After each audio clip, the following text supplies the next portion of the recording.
السلام علیکم۔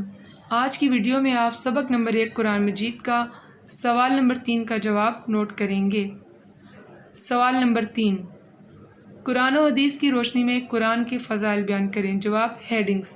تعارف: قرآن مجید اللہ تعالیٰ کی آخری آسمانی کتاب ہے جو کہ ہمارے پیارے نبی حضرت محمد مصطفیٰ صلی اللہ علیہ وآلہ وسلم پر نازل ہوا اور تمام بنی نوح انسان کے لیے ہدایت کا دائمی ذریعہ ہے اور تمام سابقہ آسمانی کتابوں کی تصدیق کرتا ہے۔ قرآن کی فضیلت: قرآن مجید میں جو کچھ بیان ہوا ہے وہ یقینی علم اور حقیقت کی بنیاد پر مبنی ہے اور انسان کی دنیا و آخرت کی حقیقی فلاح کا دار و مدار اسی پر عمل کرنے میں ہے۔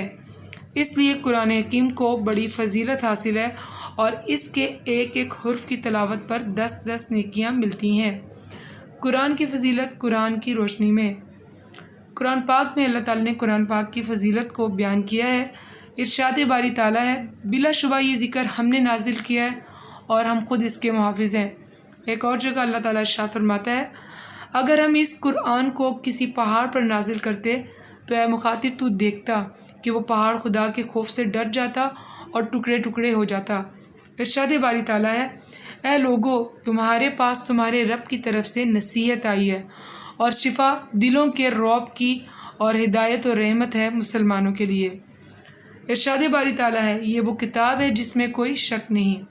قرآن کی فضیلت احادیث کی روشنی میں: حضرت محمد صلی اللہ علیہ وآلہ وسلم نے بہت سے ارشادات نے قرآن کی فضیلت کو بیان کیا ہے۔ حدیث نبی صلی اللہ علیہ وآلہ وسلم ہے، صرف 2 آدمیوں پر رشک کرنا چاہیے، ایک وہ جسے اللہ تعالیٰ نے قرآن کا علم دیا اور وہ دن رات اسے پڑھتا ہے، اور دوسرا وہ جسے اللہ نے مال دیا اور وہ دن رات اسے اللہ کی راہ میں لٹاتا ہے۔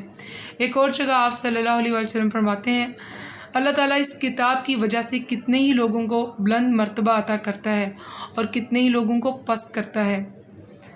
حدیث نبی صلی اللہ علیہ وسلم ہے، اللہ تعالیٰ کے کلام کی فضیلت دوسرے کلام پر وہی ہے جو خود اللہ تعالیٰ کو اپنی تمام مخلوقات پر فضیلت و برتری ہے۔